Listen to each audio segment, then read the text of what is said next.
Yo, still Bills, what's the deal, man? Like I said, I'm heading to Lincoln right now, man. We got to talk about this nigga Gervonta Davis, man. Like,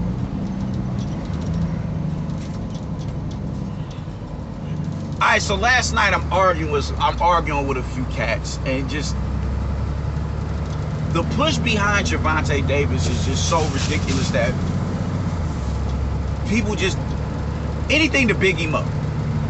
Anything to big him up and not denigrate him and correct him in his wrongdoing, or give corrective action to Floyd and Leonard Ellerbe. Once again, I'm arguing with some fool on there last night talking about Gervonta Davis is a 3-division world champion, and I'm like, how? You know, the dude is fighting.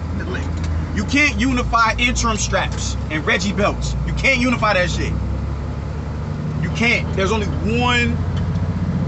Well, 4 belts that matter, that solidifies you as a champion. Or, you know, Dillian White has the same type of belts that Gervonta Davis has been winning in these higher divisions for the past, what, 2 years now. And Dillian White has never been a world champion. So I'm arguing with these cats last night, and they keep trying to justify the shit, you know, the moves that Leonard and Floyd is doing with this nigga. And I'm like, bro, no. I'm not letting you get away with that, my nigga. And you can't talk that, oh, it's business shit. Like homeboy, one cat was trying to tell me he made $5 million for the Mario Barrios fight. Like I said, I'm not business savvy. I'd be lying if I said I was. I'm honestly not. But something does seem off when a nigga he makes a $4 million profit off of the back end as opposed to the guarantee. And like I said, I hate counting niggas' pockets, man. I ain't got nothing to do with that money. Only thing I can see is what you do in the ring. So I don't give a fuck about how much money you make. But when you get to talking about business, this is when it does, you know, it pays to be, you know, to have some sort of intellect on that particular subject. So how is it that Gervonta Davis, I just don't understand how a nigga can tell me he made $5 million for the Mario Barrios fight when he only got like a $1 million guarantee. So he made more off of the back end on the pay-per-view upsides than he did for the guarantee. He made $4 million more on the back end than he made on the guarantee. I'm like, that just don't seem right to me. I could be wrong. I don't understand business. I really don't. That's not my lane. But you're gonna have to convince me a little bit more. Because if that was the case, if he could generate that much money on the back end, on the pay-per-view buys and the live gate, a $1 million guarantee just doesn't seem like it's not only unfair, but logical. You could get that much more on the back end. Why would I only give you a $1 million guarantee? Nah, son, nah. But that's besides the point. I mean, just because people just want to go out of their way to justify the level of competition that he's fighting. And I'm like, nigga, no, I'm not letting niggas get away with that. No.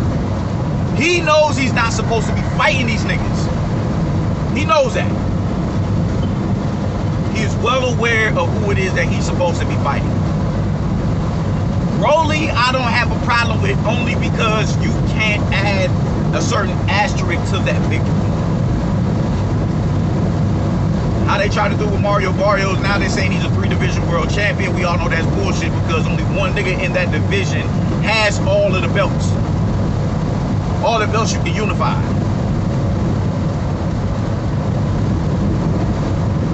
So how is it that he's whatever with that? You can't add that type of shit to, you can't tag that to his resume by beating a Rolly Romero. You can't. You can't do it. So for that end, he's a career welterweight. I have no problem with him I had no problem with him fighting Rolly Romero. It's not a fight that I was looking forward to seeing. I damn sure wasn't gonna buy it. And it's on a Sunday. So I really ain't give a fuck about that shit. Like, I'm good. I still ain't even watched the Barrios fight. I'm that uninterested in Tank, bro. Like I'm good on Tank. I'm good on Tank. I'm good on Tank until he fights somebody that is worthwhile. He's too talented of a fighter to be fighting the caliber of competition that he's fighting. Nah, I'm not going for that. I'm not going for that. So I'm just that uninvested in Tank. Now, after Rolly did the dumb shit that he did, just, you know, all that shit comes out to be true, you deserve every bit of everything that's coming your way. He's already, you know, he's kind of a weird dude to begin with, you know, just how he talks is just weird, bro. Like, I don't just the creeper shit, you know, I would never be able to understand the creep. That's just not my get out. Especially as a grown man. You know, just nah, man, that ain't the move. You got popularity, you got stature. There ain't no reason for you to force yourself on some woman. That's rapey. You tell me you a rapey ass dude? I can't fuck with Rolly. Alright, so Rolly, because of the situation that he's in, you know, he's out for the December 5th fight? Okay, word. You had 3 quality candidates step to you. 3. Now, mind you, it's your pay-per-view, so they have to, they have to concede to your demands. Whether it's the purse, the weight that you're fighting at, it's all of that. They have no other choice but to defer to you because you are the one, you're the headliner. You're selling the fight. This is your fight. So they have no legs to stand on as a person like, nah, man, let's go up to we fighting at 140, we fighting at 130. Nah, ain't none of that. Y'all gonna fight where I say we fighting at if y'all wanna fight. Otherwise, we just not gonna fight. So we'll do bad to worse.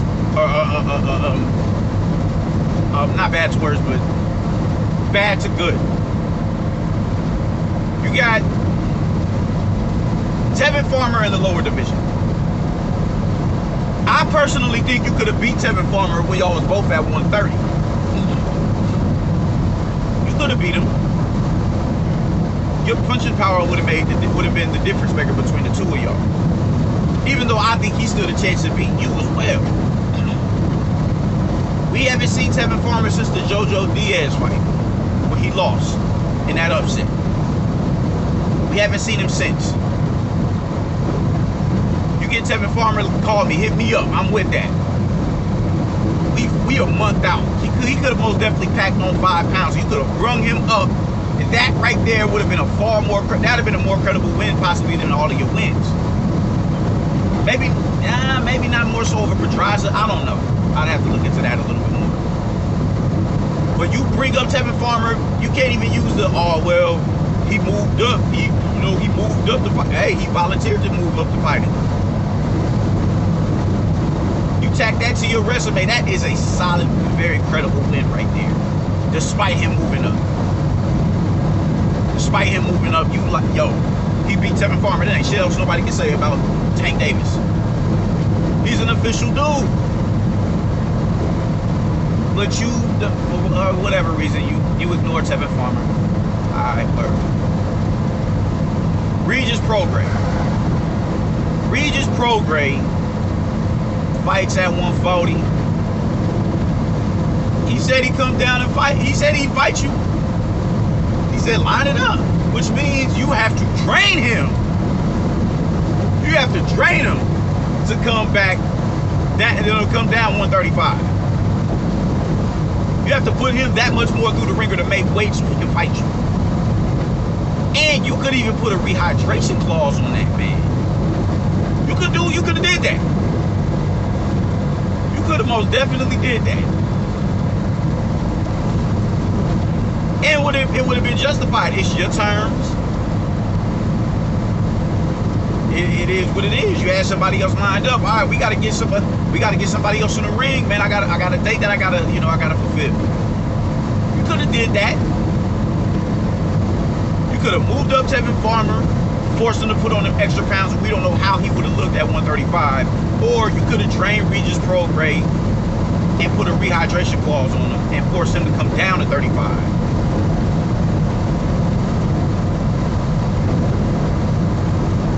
Those are two.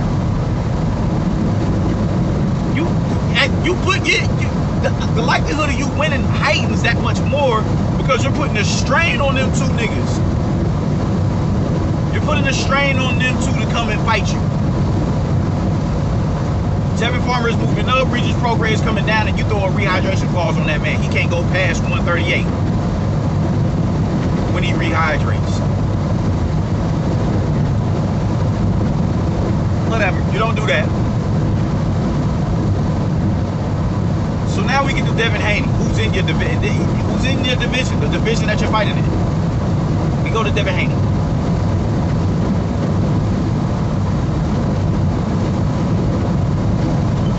His contract with motherfucking JoJo Diaz hasn't even been signed. Eddie Hearn is like, he's available. Like, what's up? What's good? You don't like when people kill me with business. The thing is this, man. When you fight high caliber fighters, that enhances your resume. You're gonna draw the views of people who follow you on Instagram, and you know the little 200,000 motherfuckers that follow, whatever with that. They'll come and they'll follow you. They'll order your fights because they're trying to turn you into a, you Floyd's little boy. You Floyd's little homie. All right, cool. We'll tune in to see what he made of, and you're an entertaining fighter. But the diehards aren't really supporting you like that because we want to see you fight the motherfuckers that you're supposed to be fighting. If you would have fought Devin Haney, I would have bought that fight. If you would have signed to fight Devin Haney, that's another $50 right there in your bank account that you would have got from me. Or however much that pay-per-view was going for. You would have fought Regis, same thing, maybe even Tevin Farmer. Those are all wins. The thing is, Devin Haney is going to be the biggest risk because he's not losing, he's not moving up in weight, nor is he coming down. He's to this point, a career 35 pounder. So there will be no strain on him. There'd be no strain on him.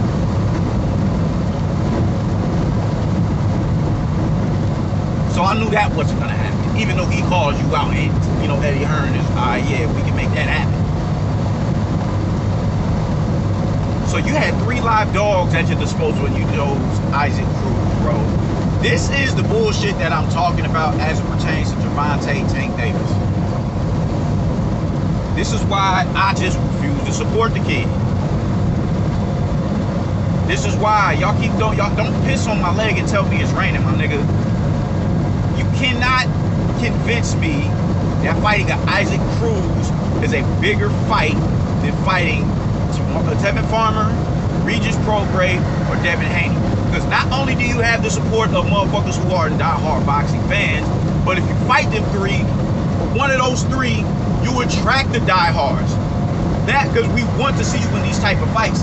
So now I'm gonna tune in to see it. Why? What logic? People be thinking that niggas be thinking they so smart, they stupid. Niggas really be thinking they so smart that they actually are some dumb motherfuckers. You can't pull them Jedi mind tricks on me. Isaac Cruz is in no way, shape, or form a bigger fight than Devin Haney, Regis Prograis, or Tevin Farmer. Casuals don't understand what the fuck is going on. Casuals don't know who either of these niggas is. So the motherfuckers who's gonna tune in to watch you fight Rolly Romero or even Isaac Cruz, they gonna be there regardless. So why not bring the eyes of those who are the diehards? Why not do that? The diehards are gonna be the ones to sustain you. The diehards are coming to, we ordering your fights, we coming to your fights.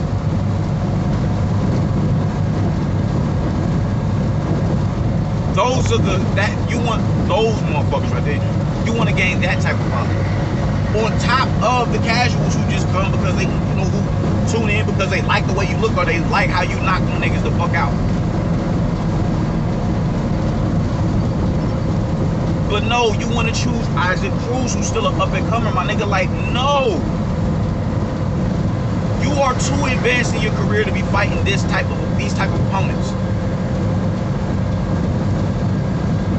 Floyd and Leonard Ellaby, at this point in time, like, this isn't how you can turn somebody into a star like this. I mean, shit, they turned Deontay Wilder to a star. Maybe not Ellaby and Floyd, but that particular side of the street turned Wilder into a star somewhere. And look what happened the minute he stepped up. You saw the holes in the fights that he was, that he was supposed to dominate in. You saw the holes in the Arthur Spilka fight. You really saw the holes in the Ortiz fight. Now he jumps up and fights Tyson Fury, and he's been brutally knocked out twice. Brutally stopped in the second fight, brutally knocked out in the third. So them turning you to a star, it can hinder you in the process. This protecting the O shit, that shit has to go. Protect the O, protect the O, protect the O. I'm trying to, invest in marketing. You market motherfuckers when you fight them.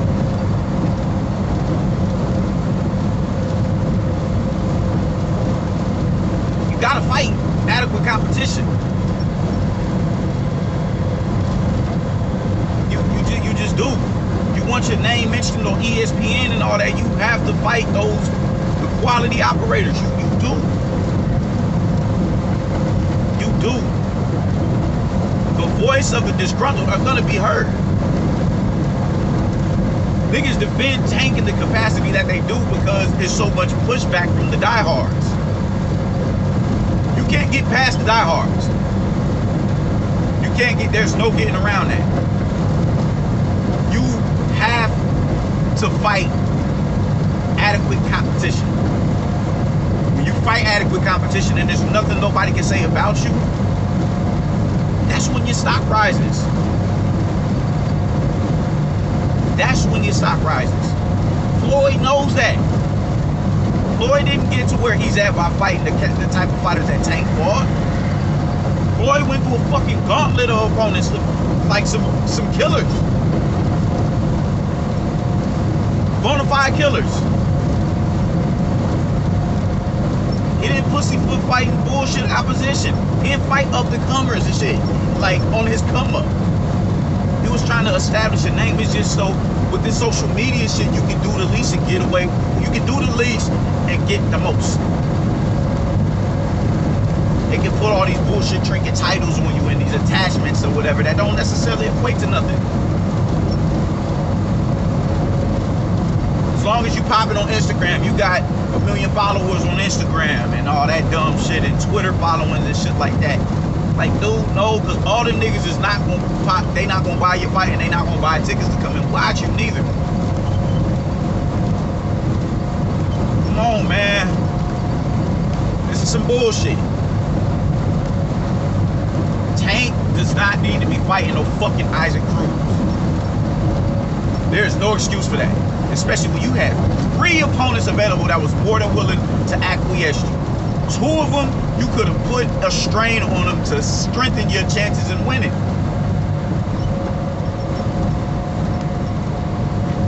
Drain Regis Prograde, put a rehydration clause on him, and you bring up Tevin Farmer. He's already not a big puncher like that at 30, and now you moving him up another division to fight you. And he may not even be able to last 12 rounds in that division. You may stop him. That's a far better win than Isaac Cruz. Regis Prograde is a far better win than Isaac Cruz. Why? Regis Prograde was a fucking champion at 140. That's a win that you can add a whole bunch of attachments to and bragging rights. You beat Devin Haney, you're a champion. You're 1 of 2 champions. But you don't want to go, you don't want to do that shit because you want to fight the least resistance possible.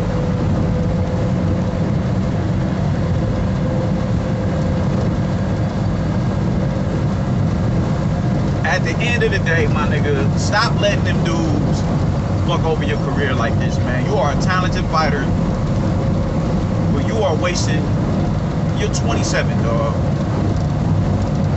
You are wasting your prime, bro. Like, you gonna be like a Floyd Mayweather, like a dumbed down version of Floyd Mayweather. Floyd fought for the bag, but he had the skill set and the resume to put himself in a position to be labeled TBE. He beat his rival in the division. He beat his rival. You would have yet to do anything like that. You can place him with fighting for Reggie belts and fighting niggas with the least amount of resistance.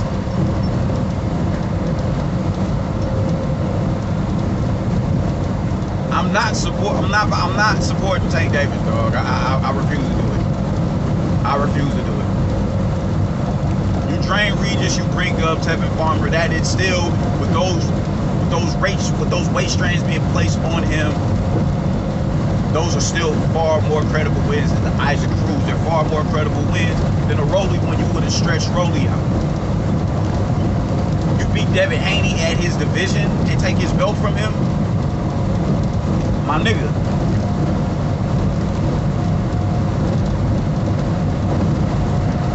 But you don't want to do that.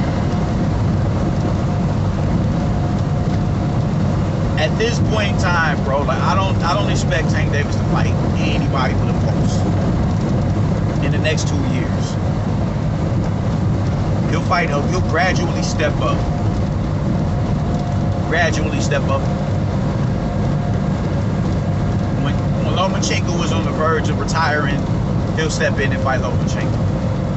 I don't see him ever fighting Teofimo Lopez. I don't ever see him fighting Devin Haney. I don't see it. I don't see him fighting these dudes. Because they are younger than him and they're threats.